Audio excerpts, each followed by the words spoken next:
Hello મિત્રો, બધાને હર હર મહાદેવ. હું છું ભારતી પરમાર. મારી યુટ્યુબ ચેનલમાં આપનું સ્વાગત છે. તમે બધા કેમ છો? સ્વસ્થ છો એવી આશા છે મને. આજે આપણે વાર્તા કરીશું જીવંતિકા માની. હું વ્રતની વિધિ તમને પહેલા બતાવીશ. આ વ્રતનો પ્રારંભ શ્રાવણ માસના પહેલા શુક્રવારથી થાય છે.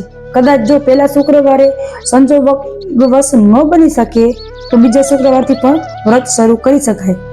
વ્રત કરનારે સવારે વહેલા ઉઠી નાઈ ધોઈ સ્વસ્થ કપડાં પહેરી માની છબી આગળ 5 દિવેટનો દીવો પ્રગટાવો.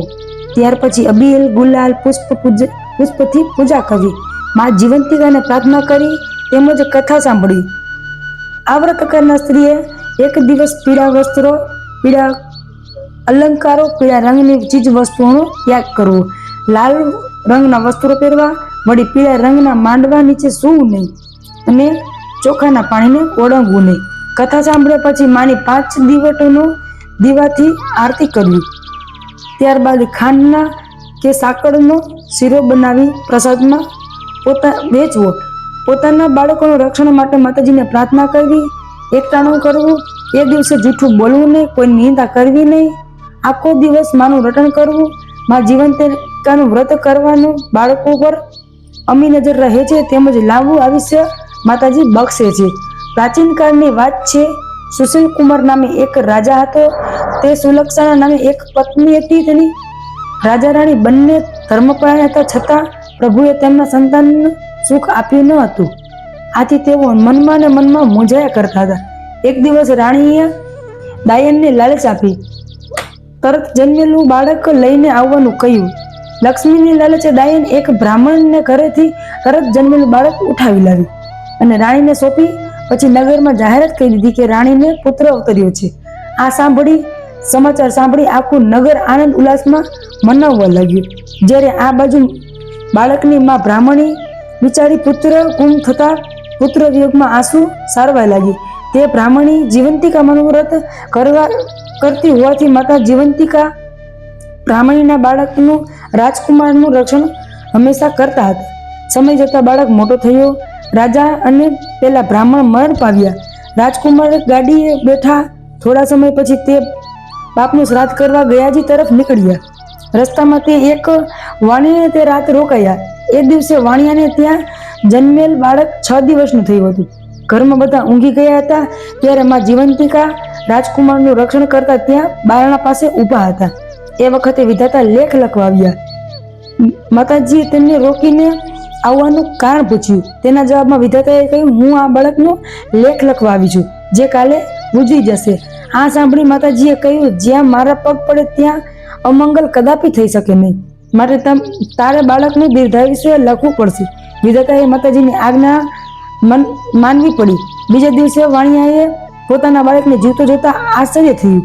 આ પહેલા તેના ત્યાં જન્મેલા બાળકો 7મો દિવસ દેખતા નહોતા. આથી આ બાળકને જીવતો જોઈ તેને રાજકુમારનો પ્રતાપ છે એવું માન્યું.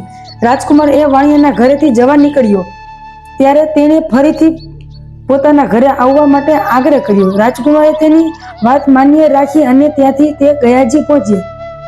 શ્રાદ્ધ કર્મ કર્યા પછી પિંડદાન આપતી વખતે નદીમાંથી 2 હાથ બહાર આવ્યા. આ જોઈ રાજકુમાર અચરજ પામ્યો અને પિંડ એ હાથમાં મૂકી દીધા. ત્યાર પછી તે પાછા વળતા ફરી પાછો પેલા વાણિયાને ત્યાં આવી પહોંચ્યા. એ દિવસે વાણિયાને ત્યાં ફરી બાળકનો જન્મ થયો ને 6 દિવસ થયા હતા. રાત્રે ફરી વિધાતા છઠ્ઠીના લેખ લખવા આવ્યા. તેમને માં જીવંતિકાએ ફરી રોક્યા અને બાળકનું દીર્ઘાયુષ્ય લખવાનું કહ્યું. વિધાતાએ તેમના કયા પ્રમાણે કર્યું. લેખ લખીને આવ્યા પછી વિધાતાએ માની પૂછ્યું, માં તમે આ રાજકુમારનું રક્ષણ શા માટે કરો છો? માં જવાબ આપે તે પહેલા રાજકુમારની આંખ ખોલી ગઈ. તે ધ્યાનથી માના શબ્દ સાંભળવા લાગ્યો. માતાજીએ કહ્યું કે આ બાળકની માતા મારું વ્રત કરે છે અને શુક્રવારના દિવસે પીળા વસ્ત્રો પહેરતી નથી, પીળા માંડવા નીચે જતી પણ નથી, ચોખાનું પાણી ઓળંગતી પણ નથી. આથી મારે તેમનું રક્ષણ કરવું પડે છે.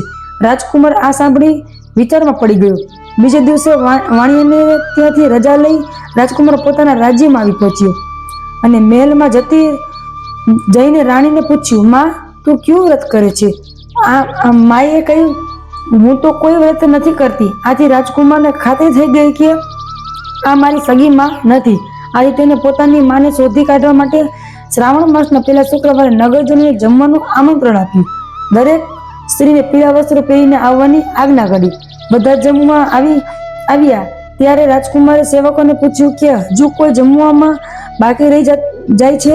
ત્યારે એક સેવકે કહ્યું કે એક બ્રાહ્મણી પીળા વસ્ત્રો પહેરી જમવા આવી શકે તેમ નથી, તેથી તેને આજે પીળા વસ્ત્રો નહીં પહેરવાનું વ્રત લીધેલું છે. આ સાંભળી રાજકુમાર ખુશ થઈ ઉઠ્યો. તેને તરત જ બીજા વસ્ત્રો મોકલ્યા અને તે પહેરીને પેલી સ્ત્રી આવી પહોંચી. રાજકુમાર અને બ્રાહ્મણી સામસામે મળતા જ બ્રાહ્મણીના સ્તનમાંથી દૂધની સેર નીકળી રાજકુમારના મોંમાં પડી. આ દ્રશ્ય જોઈ બધા એકી અવાજે બોલી ઉઠ્યા, આ રાજકુમારની સાચી માં છે. ત્યાર પછી રાજકુમારે રાણીને પૂછ્યું. તેના જવાબમાં રાણીએ રડતા રડતા સગળી વાત જણાવી દીધી. રાજકુમારે પેલી બ્રાહ્મણીને માં કહીને ભેટી પડ્યા અને તેને પોતાની સાથે જ મહેલમાં રાખી. ત્યારબાદ ઘણા વર્ષો સુધી રાજાએ રાજ ખાધું પીધું અને રાજ કર્યું.